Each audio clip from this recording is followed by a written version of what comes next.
Hi, what's up? How is it going? Today's video we are going to be designing a wallpaper like this in CorelDraw X7. So actually this 3D image was downloaded at flippy.com. Go to flippy.com and search for 3D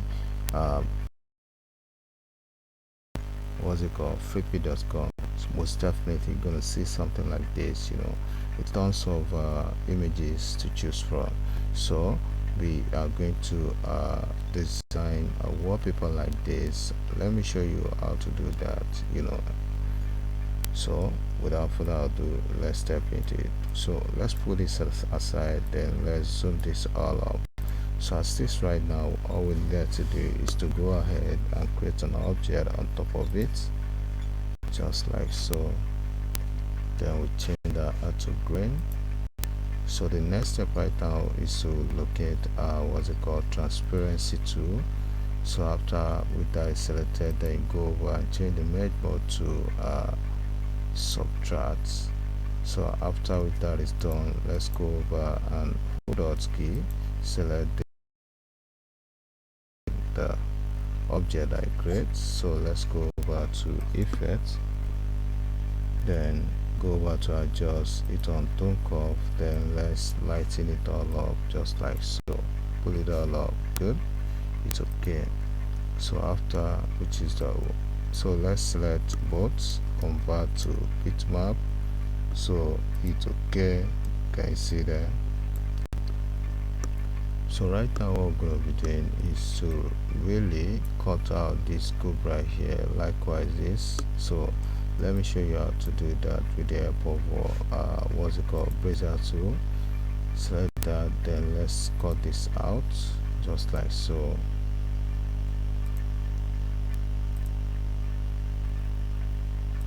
Finish it all up right here, good. Make it white, set the outlines to none.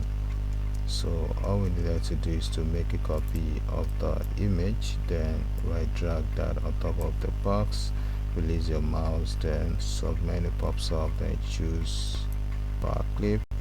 Automatically take the objects in. So let's adjust the object to fit in, good. Let's take it out, so let's go over and adjust it a bit, good. I think this is nice, good. Let's go on to the next one. Let's trim this with the help of brazier tool, just like so. Go ahead, then finish it all up right there, good. Make it white, set outline to none. After that is done, so make a copy. Let's Powerclip this into place, hold out key, select the image that Powerclip in, then adjust just like so, good. Nice one, good.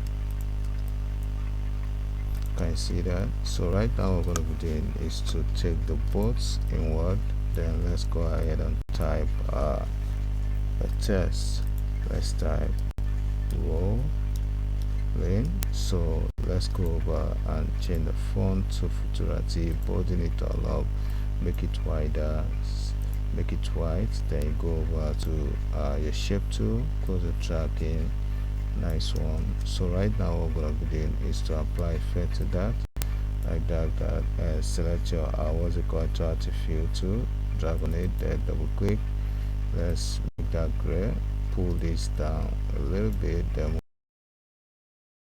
set the outline to white.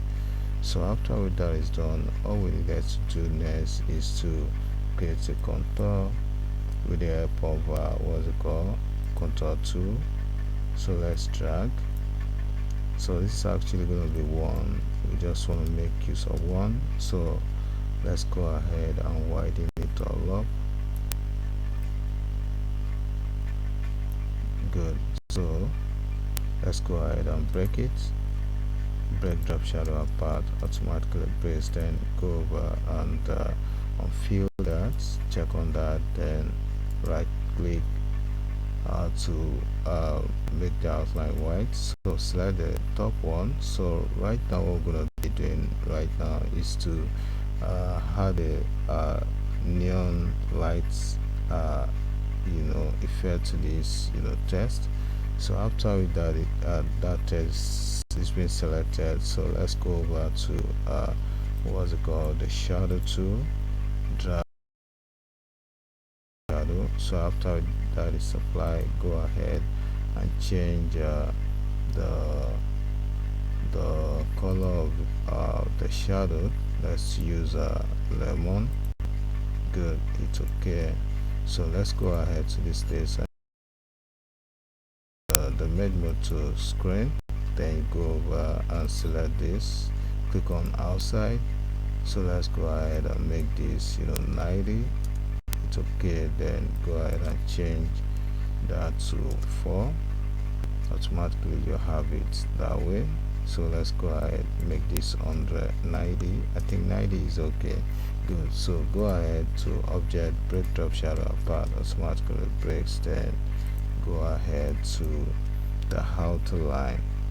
So mind you, what we are going to achieve right here is to make this a yellow neon light. So select your shadow, drag on that, then you go ahead and change the color to yellow, then go over and change the mode mode to screen, then go over and change it right from here to outside. Can you see that? So let's go ahead and make this 90. Good. So go ahead and make this 7 points. I think this is nice. So let's go ahead and break it all up. Break drop shadow apart, automatically breaks. Then let's go ahead and group everything together, Ctrl G, then set it behind the objects that I copied. So right now what we're going to be doing is to go ahead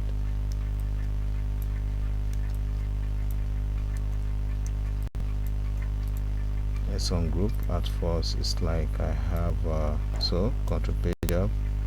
Good. So what we're going to be doing now is to apply shadow to these both objects. Drop shadow. So let's apply shadow to the objects just like so. Go ahead and make it 90.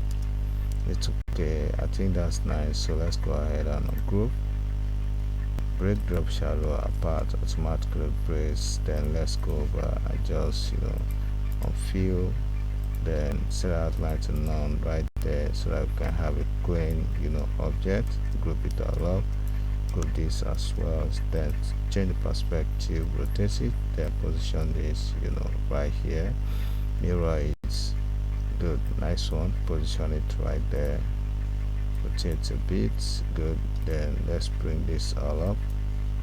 So reduce, change the perspective a bit, reduce. Good. Position this to the, then change the perspective. Good, nice one. Good. So let's zoom down. So what we're going to be doing next is to create an object on top of this. Then let's make it white. Then let's go ahead and drag this, control, select it, then hold control key on keyboard, then you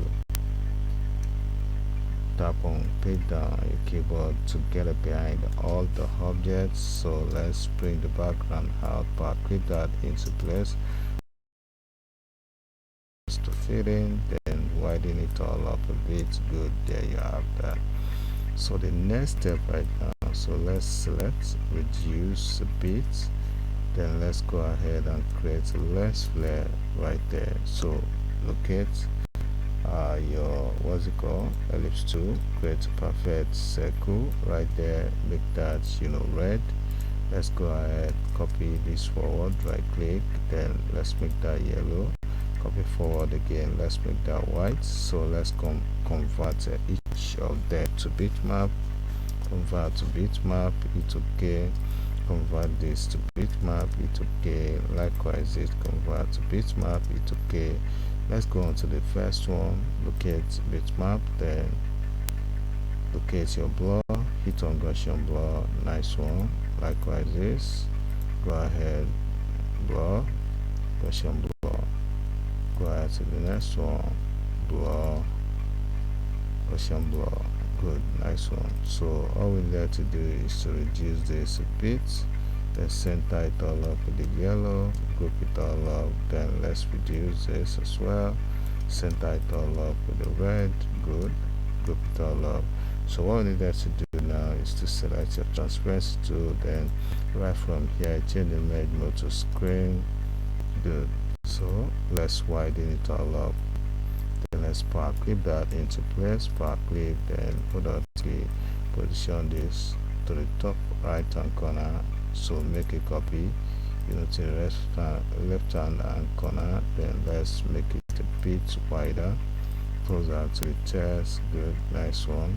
So right now what we need to do is to select everything together, widen it all up, then let's go ahead and convert all of this to bitmap. Convert to bitmap. It's okay. Good. Wait a while for that to finish up, then let's go ahead to effects, adjust, then hit on tone curve. So let's sharpen it all up, make it a bit darker, then pull this downward a bit. Good. I think this is too harsh. Pull it forward, reset, then darken it up a bit, then bring this down a bit. Good, it's okay. So right now, as you can see,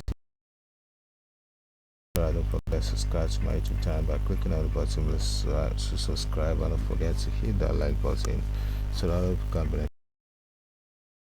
I always say my channel. See you in the next video. Bye for now.